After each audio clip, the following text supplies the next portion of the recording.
ti ke bërë gati 12 vite në mos gaboj në Cineplex. Për mua në ditët e sotme është shumë e rëndësishme skenari dhe një ide e mirë.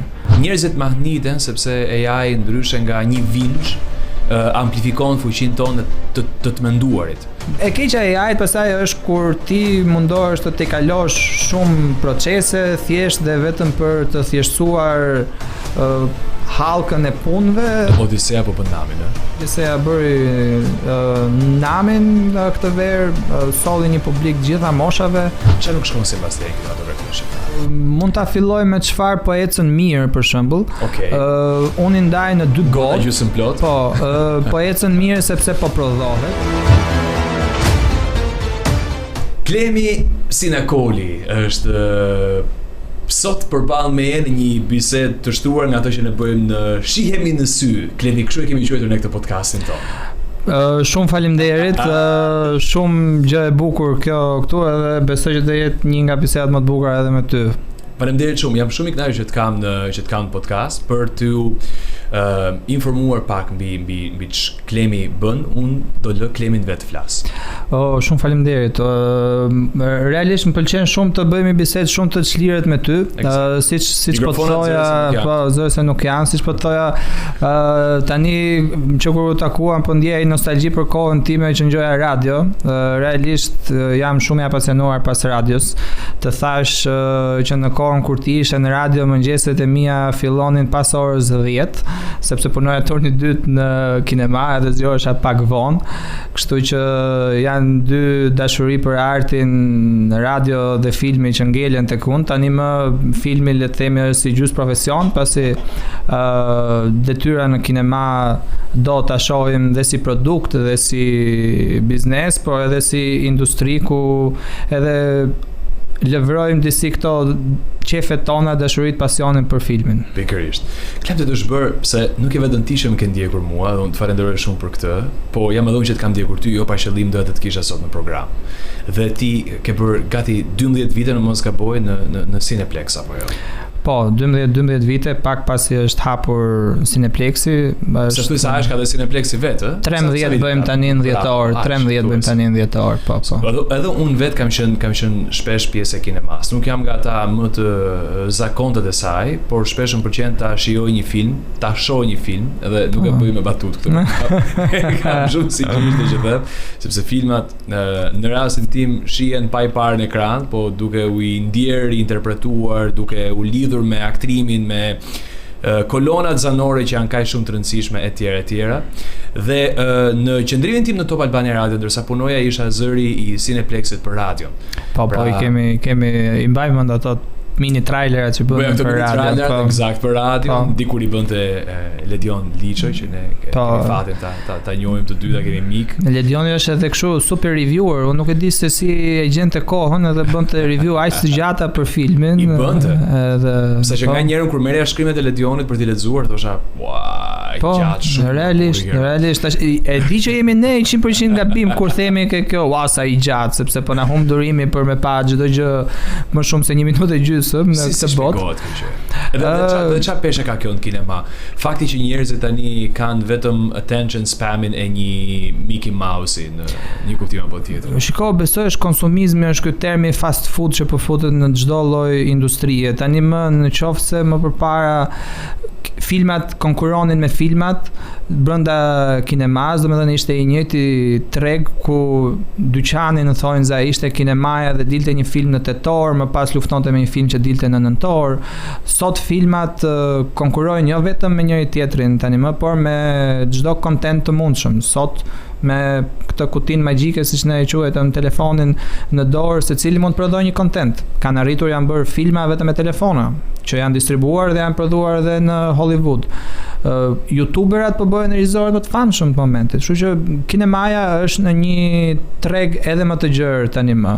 Por pas pandemisë edhe kinemaja po emancipon, po evoluohet, po futet në kanalet e kutisë magjike të telefonit, po bëhet shumë marketing në rrjetet sociale, por ajo që mbizotron si dhe gjatë historisë është fjala e njerëzve. Njerëzit që dalin nga kinemaja është ai emocioni që ti e shpreh direkt pasi del nga salla, për shembull. Ke parasysh kur pasi del nga salla ti me personin që ken krah ose edhe me veten tënde fillon mendon ore çfarë pash.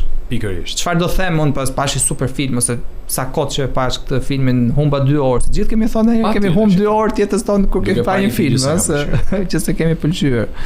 Kështu që shumë e drejtë kjo që thua dhe e di e ndajm fort këtë idenë e faktit që sot ti mund të prodhosh shumë mirë edhe shumë thjesht. Pra, cilësia e kamerave të telefonit, le që njerë unë mendoj që nuk ka më shikues dhe vëzhgues, të paktën masivisht flasim, që shohin çdo grimc, çdo frame të një filmimi kamere në një content. Pra mendoj që është bërë përmbajtja është bërë shumë e rëndësishme edhe sa pasqyrimi vizual i saj.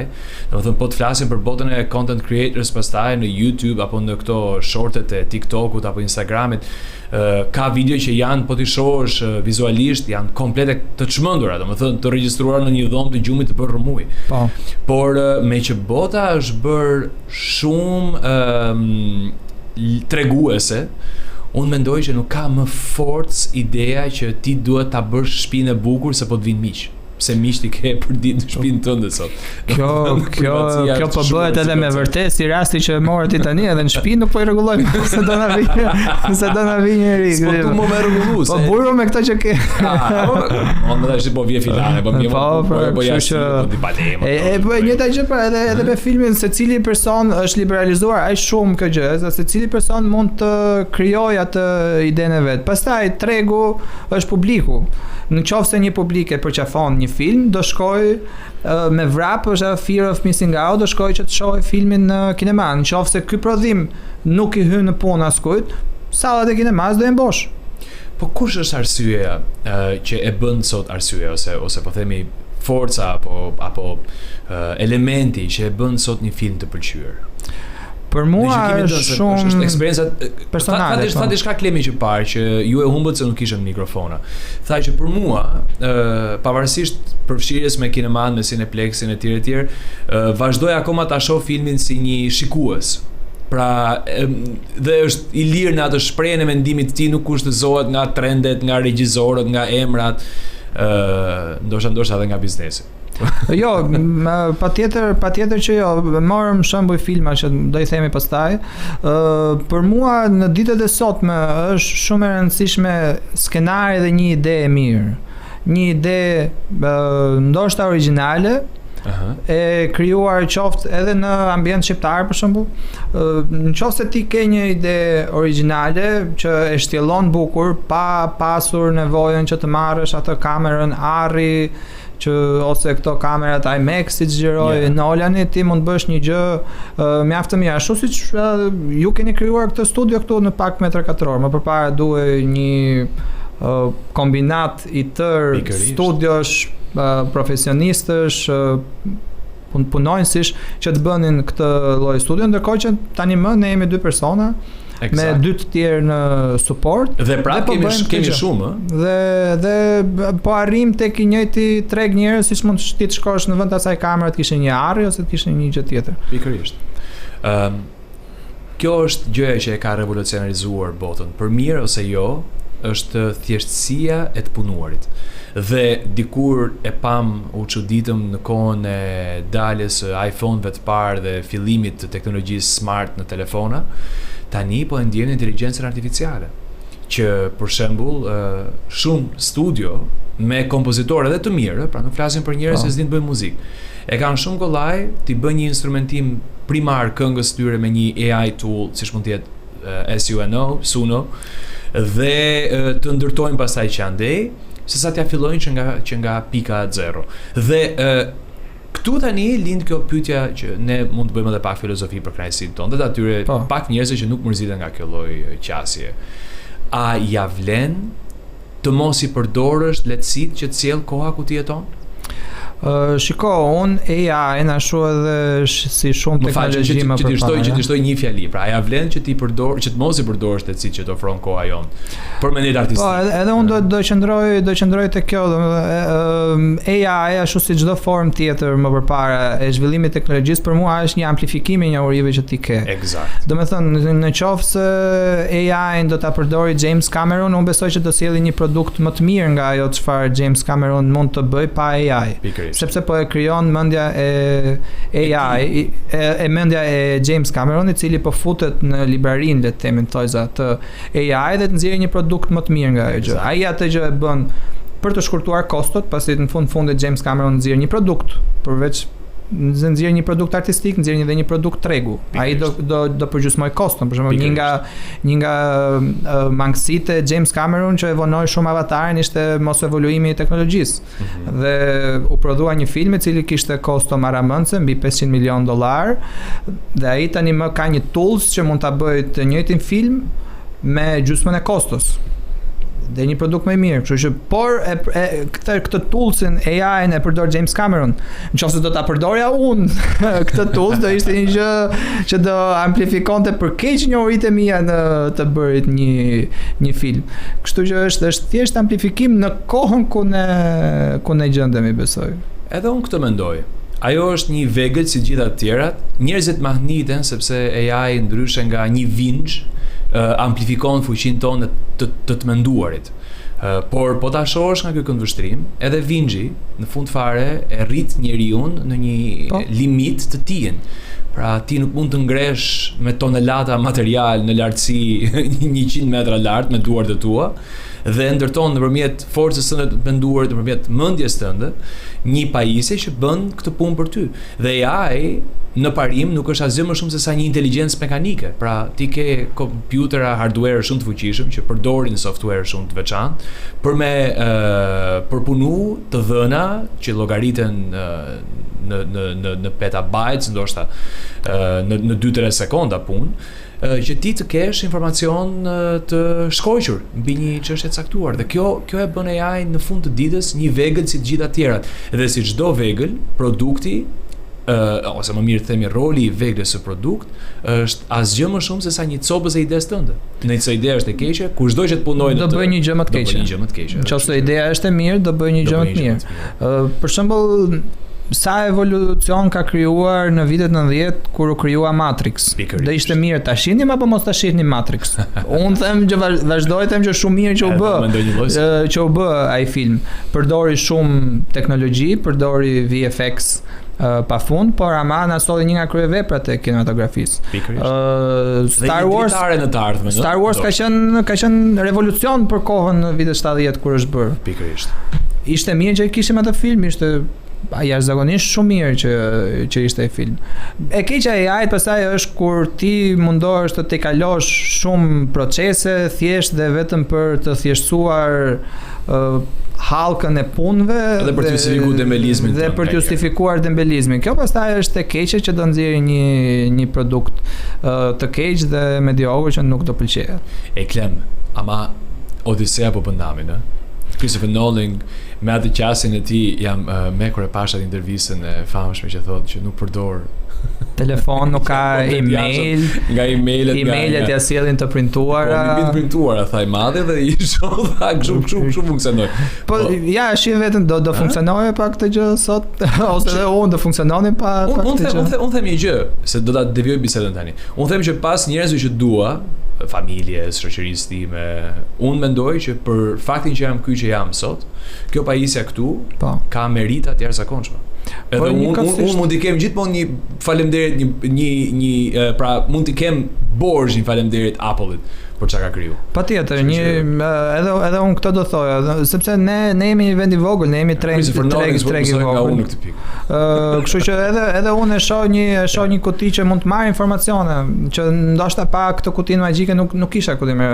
Mund të marr një ide për marketing për një filmin, mund të marr një fushat shumë të mirë që është bërë për shembull për filmin Obsession që kishim ne tani. Kishte ide shumë të bukura për marketing që ne i zbatuam këtu, ose për Odisen kishim shumë çka origjinale për shkak të edhe të kontentit që filmi kishte. Por të rikthehem aty tek ty Odiseja bëri namin këtë verë, solli një publik gjitha moshave në kinema që për mua është realisht kënaqësi nga më të mëdhajat është që të shoh edhe moshën e tretë të vi tek sallat e kinemas, sepse duam ka një shkëputje, ndoshta edhe prej largësisë, ndoshta edhe prej kontentit. Është një moshë të cilën e kam parë kineman shumë se sa ne. Absolutisht. Shkoni në kinema, kam pasur kinema në çdo lagje në Tiranë, ndërkohë që prej largësisë, prej botës shumë komerciale, kinemaja nuk është më aq afër, është vetëm lokacione që janë larg për bezin e tretë, por rikthehen në kinema dhe është një nga ato gjëra që realisht mua më bën krenar për punën që bëj. A ke mundur ta flasësh me njerëz që kanë ardhur ta shohin filmin, të cilët i përkasin për shembull botës aktrimit shqiptar, flas për ata më klasikët, sepse ekziston një narrativ tani që ka mosdakortësi në mënyrën se si ka ardhur Odiseja. Grekët thonë nuk ka grek në cast, të tjerët thonë çdo Travis Scott aty, të tjerët thonë po dialogu është shumë i modernizuar. Ndërkohë nga ana tjetër ne kemi një publik që nëse i largon nga komerciale dhe modernja, e kanë të vështirë të lidhen me veprën kinematografike. Po marrim kinemat me qenë se jemi këtu, po unë mendoj që qëndron kudo. Si duket kjo gjullurdia e diskutimeve tani, domethënë mes atyre që e pëlqejnë dhe nuk e pëlqejnë aq film. Po kam rastisë edhe me regjisor shqiptar që kanë dalë nga filmi Nolan dhe kanë thënë, çfarë ishte kjo mediokritet. Ndërkohë që produktet që kanë sjellë kinema, fjala mediokritet mund të ishte shumë për shembull. Jetojmë në një botë ku të gjithë jemi ekspertë të çdo gjëje. Edhe kritikojmë Nolan. Shikoj, unë jam shumë okay me faktin nëse ti thua më pëlqen ose nuk më pëlqen mua ky produkt. Sepse ti jep një mendim personal. Por ama kur ti thua që ky produkt nuk bën, ose çfarë është kjo gjë, ti po ngrihesh në piedestale dhe po ul një gjenit koston, siç është Nolani, ndërkohë që pas Nolanit aty janë dhe 2000 veta të tjerë që punojnë. Edhe ai personi që ka bërë atë mekanizmin e ciklopit, edhe ai është për të thënë bravo në këtë film. Sepse nuk është vetëm Nolani, në këtë film janë 2000 veta që punojnë. Dhe kush më mirë se një regjisor në profesion duhet ta di këtë gjë. Kështu që tash jam shumë okay në momentin që secili nga ne jep një mendim personal. Unë jam shumë okay nëse dikush thotë mua personalisht nuk më pëlqeu Zendaya. Por ama kur kalon kur eskalon gjëja që ti thua pse çdo ajo është kështu, ajo nuk është aktore e mirë, si e marrin në çdo film të mundshëm, aty pastaj kalon në një luftë që ti po i bën ati personazhi, asaj aktore. Nuk më pëlqen ky negativitet ndonjëherë kur flitet kur e vën veten tënde në piedestal dhe arrin të bën dhe do të bësh kritikën e çfarëdo lloj gjëje. Po nga ana tjetër janë edhe ata njerëz që me komercializmin nuk i kanë punën aq mirë dhe të jesh komercial nuk është kaq e thjeshtë, sepse deri tani bota ose të paktën ajo anë e botës që do ta çbëjë komercializmin apo ta konsiderojë si një gjë të kotë vetëm, mundohet ta bëjë të thjeshtë. Në fakt, unë mendoj shumë njerëz nuk janë dot komercial, jo se nuk duan të jenë komercial. Sepse ti qasesh publikut masivisht, duhet të gjesh se çfarë ju pëlqen atyre të shohin dhe të dëgjojnë. Dhe njëkohësisht duhet ta bësh këtë material në standardet që ata duan ta ndjejnë dhe ta hetojnë. Dhe jo çdo kush mundet.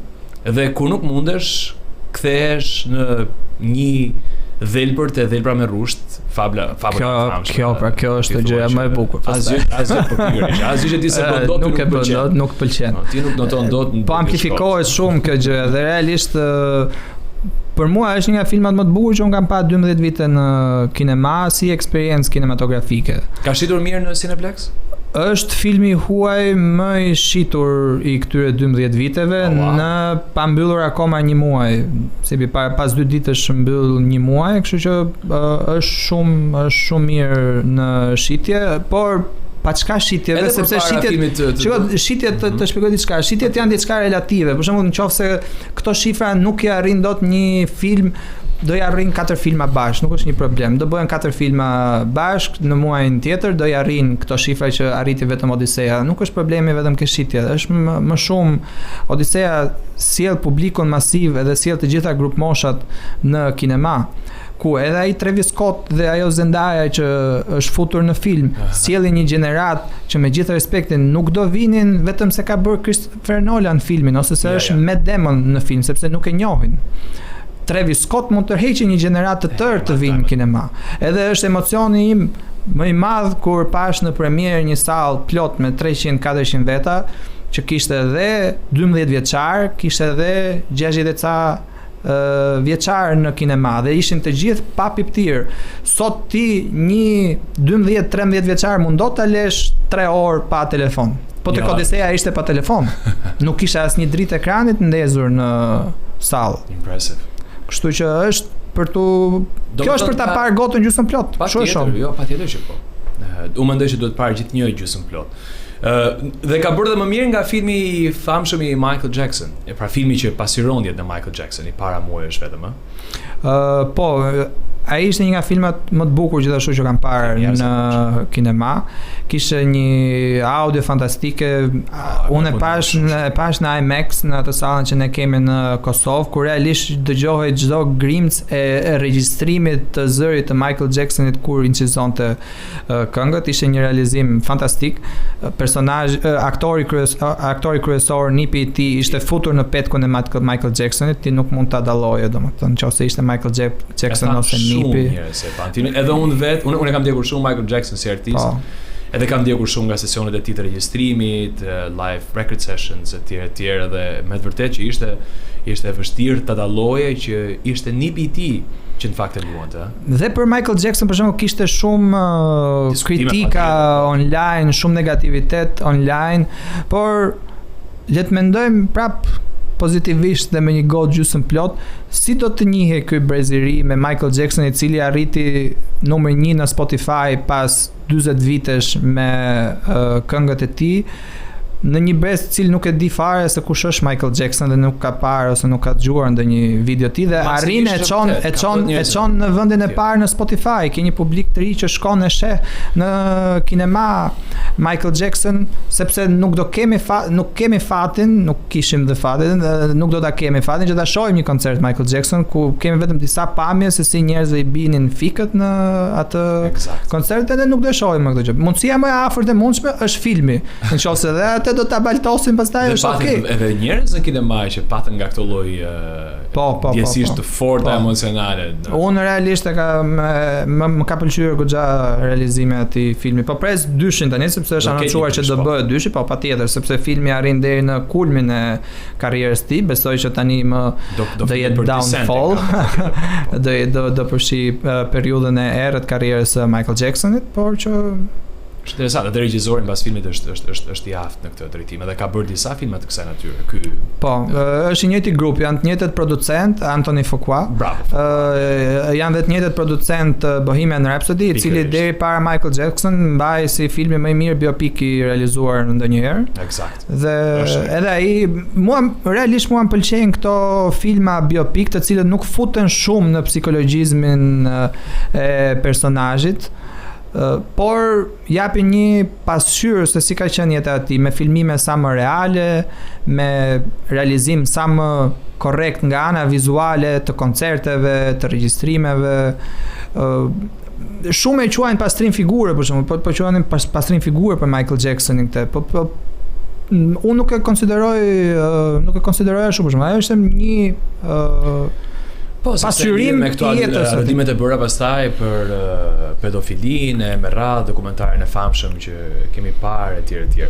Unë mundohem gjithmonë ta ndaj artistin nga njeriu, me thënë drejtën edhe për mua njeri perfekt nuk është asnjëri. Kështu që po për sa kohë çështjet e Michael Jackson mbeten të pa argumentuara ligjërisht edhe të pa zgjidhura në thelbin e vet, unë do vazhdoj të besoj që për një figurë të tillë baltosja është gjithmonë pretendimi I parë edhe I shumë njerëzve. Po të kthehemi te kinematografia shqiptare. Prapë diskutonin bashkë përpara dhe mendoj që ndajmë disa opinione teje të përbashkëta në këtë drejtim. Duhet të pyes çfarë nuk shkon si mbas teje në kinematografinë shqiptare? Mund ta filloj me çfarë po ecën mirë për shembull. Okej. Unë i ndaj në dy Gota botë. gjysmë plot. Po, po ecën mirë sepse po prodhohet. Është shumë vështirë, unë i heq kapelen kujdo personi që merr kamerën dhe nis iniciativën për të bërë një film. Të gjithë ato që kemi bashkëpunuar më njohin. Realisht është një kombinat bashkëveprimesh, shumë persona, shumë kosto, që është më e rëndësishmja, sa që ti kur e nis ta bësh atë filmin, edhe pse unë thash jam i distancuar, nuk e di se si është ta nisësh një film, por mundohem të mbështes këdo. Si në shumë vende të botës, edhe këtu tek ne ndahet në dy botë, janë filmat artistik, të cilët bëhen me një buxhet të caktuar nga shteti, nga organizma europian, nga koproduksione. Janë edhe filmat komercial që prodhohen nga individ duke afruar sponsora dhe fitimi i tyre korret nga biletat në kinema. Realisht vitet e fundit ato që po korrin sukses masiv duke mbushur sallat e kinemas janë këto të këtij grupimit të dytë. Jo vetëm në Shqipëri, por edhe në rajon. Filmat komercial me histori origjinale po mbushin sallat e kinemas. Nuk jemi ne jemi një nga ato vende shumë të mira në rajon të cilët po prodhojnë. Jo çdo vend në rajon po ecën mirë kinemaja lokale. Kjo qëndron shumë, se me vërtet në Shqipëri filmat vitet e fundit kanë xhiruar dhe ka pas krime të reja vazhdimisht, ka patur edhe një farë shumë llojshmërie në zhanre me radhë. Po kush e ka mush plot sa dhe kinemas nga kinematografia shqiptare? Shikon, ne jemi goxha transparent, ne shfaqim problemi, jo, jemi goxha transparent edhe ditë pas dite. Nuk e moriziten këta që kujtojnë se e ke fajin ti që filmi i tyre nuk pati dot 100.000 bileta të Shiko, kemi një po unë e them shpesh, unë jam bërë si teqe kur vjen puna se vjen gjithë. Aty po realisht treguesi më i mirë është publiku. Për shembull, ne po flisim dhe për filmat personalisht të preferuar që janë kinema, të cilët kanë bërë shumë pak bileta. Në sallat e kinemave një nga ai që e nisi, domethënë, e kam thënë botërisht, është Ermal Mamaqi, që e nisi si një me cilin film të tij? Me Dy gishmjalë të Nishi në 2019-ën. Ermali jo mbushi, po shpërtheu sallat e kinemave. Ne arritëm një rekord të ri, 100.000 bileta, ndërkohë që rekordin paraardhës e kishe me Fast and Furious me diku ka 25.000 bileta, dhe kur jemi takuar me Ermalin dhe më ka thënë shiko, po sikur të bëjon 100.000 bileta, i thash s'ka shanse, nuk mund t'i bësh. Dhe i bëri. Ishte periudha para pandemisë, realisht është një art në vetë të sjellësh publikun në kinema.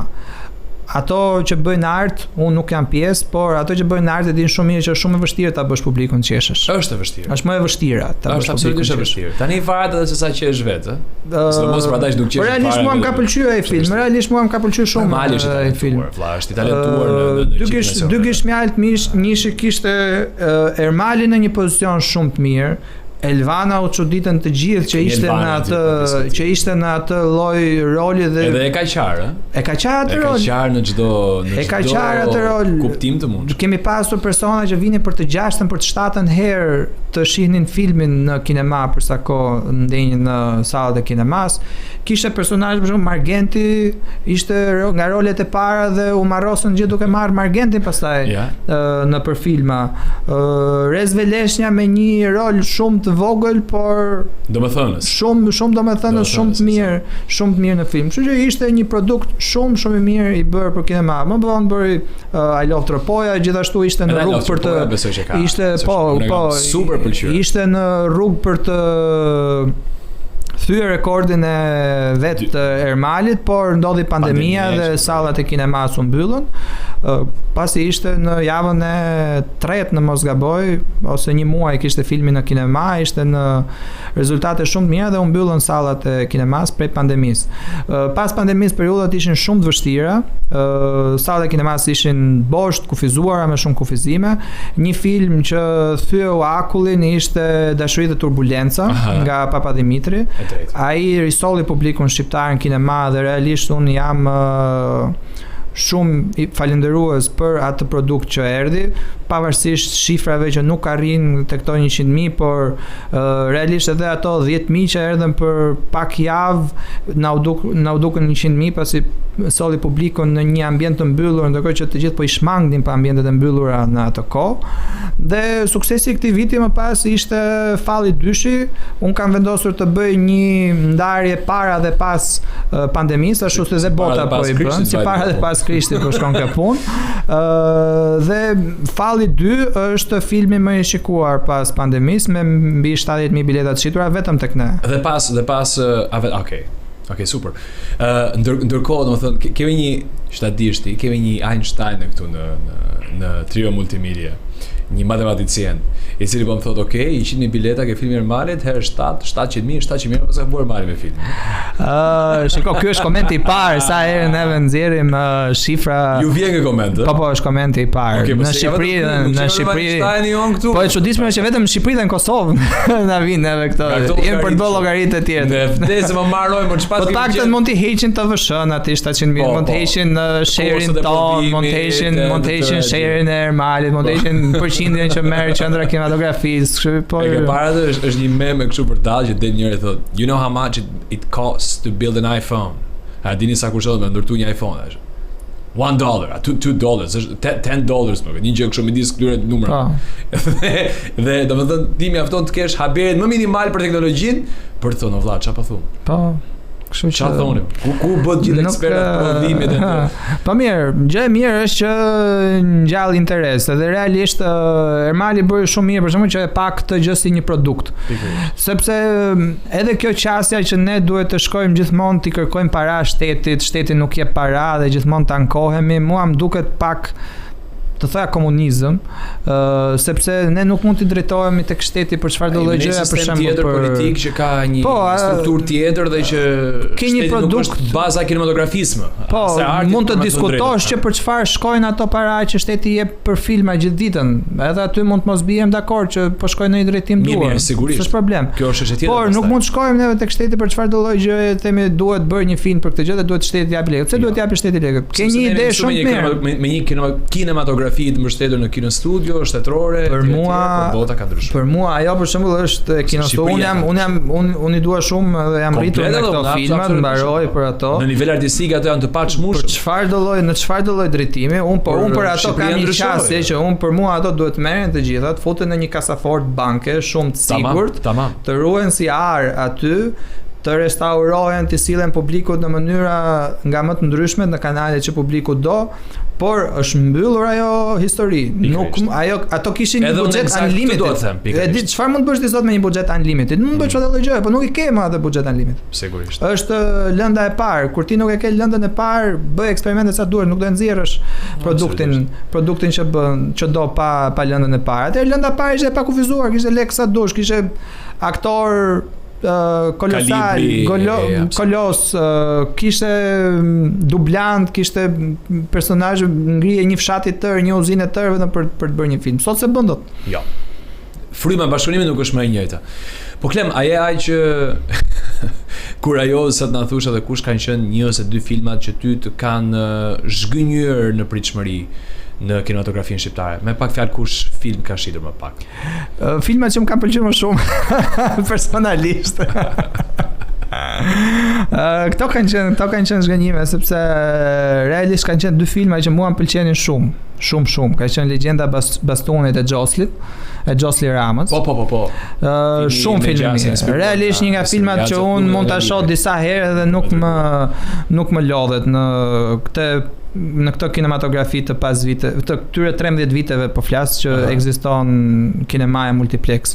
Dhe Bolero në Vilën e Pleqëve. Edhe ai më ka pëlqyer shumë, kam qenë 2-3 herë këtij filmi. Bolero nuk e kam parë. Bolero në Vilën e Pleqëve është një film shumë i bukur i Spartak Pecanit. Regjisor Kalibri dhe i kohës kino studios. Sigurisht. Kështu që shumë filma mirë aty, Margarita Xhepën dhe Robert Ndrenikën. Olta Daku, Olta Gixhari është aty shumë film i mirë. Po filmi ka patur cast i jashtëzakonshëm, por mua kanë qenë ndoshta edhe timing dhe koha se kur kanë ardhur në kinema, sepse tash periudha pas pandemisë ishte shumë e vështirë, këto kanë ardhur në vitet e para pas pandemisë. 2021-2022 nuk kanë arritur të mbushin sallat e kinemas, kanë pasur shumë pak bileta të shitura, jemi munduar të rikthejmë për së dyti me Top Channel Films, për shembull, por nuk pati atë rezultatin që ne donim. Por sot ekzistojnë platformat, filmat janë në YouTube, me sa di unë, kështu që realisht këshilloj këdo, nëse do duan shohin dy histori shumë origjinale dhe shumë bukura dhe një kinematografi shumë të mirë të Shqipërisë të pas viteve 2010, sepse t'i largohemi pak kësaj që vetëm shajm, vetëm ulim, nuk është kinema, nuk bën. Ja, unë po të them dy tituj. Këto dy janë shumë të mirë në këndvështrimin tim, se artistikisht mund t'i gjykoj tjetër kush. Po në fund fare unë them që disa gjërave duhet t'i japim zgjidhje dhe jo vetëm të ankohemi. Sharja, ankesa, vreri, nuk çojnë asgjë. Edhe pas viteve 90 ne kemi pasur filma të mirë. Dhe ato duhen përmendur dhe duhen gjendet kanale që të shkojnë syt dhe veshat e publikut, që të shohim. Tash kanali mund të jetë YouTube, mund të jetë në platforma të ndryshe online që t'i shkojnë publikut dhe të shohin që edhe pas viteve 90 ka pasur kinema. Po komedi që nuk ka ecur mirë ka patur, sepse sot njerëzit në fakt nuk kanë faj të duan të qeshin. Ka nevojë në jetën e secilit prej nesh për optimizëm dhe për humor. Realisht është zhaneri më i kërkuar i momentit dhe ajo që unë i them kujdo që po merret me filmat, jam shumë transparent dhe më pëlqen gjithmonë të them të vërtetën, edhe ndoshta një nga problemet kryesore si të artit dhe shumë fushave këtu është që nuk thuhet e vërteta. E drejtë. Shumë filma thuhet që janë super, por ndërkohë ndoshta mund të jenë thjesht çoka që bëhen për njëri tjetrin. Komedit funksionojnë shumë. Nuk i lam, jo. Komedit funksionojnë shumë. Në qoftë se para disa vitesh në kinema ecte shumë zhaneri aksion, jo ecte shumë aksion, ishin çdo aksion ishin sallat e kinemas plot. Ndërkohë si në gjithë botën dhe këtu tek ne nuk pëlqejet më si zhanër. Edhe ky është thjesht evoluim. Për shembull, në vitet 70 para Star Warsit bënin namin filmat me kaubojsa, nuk po bën më një filma me western me kaubojsa sot.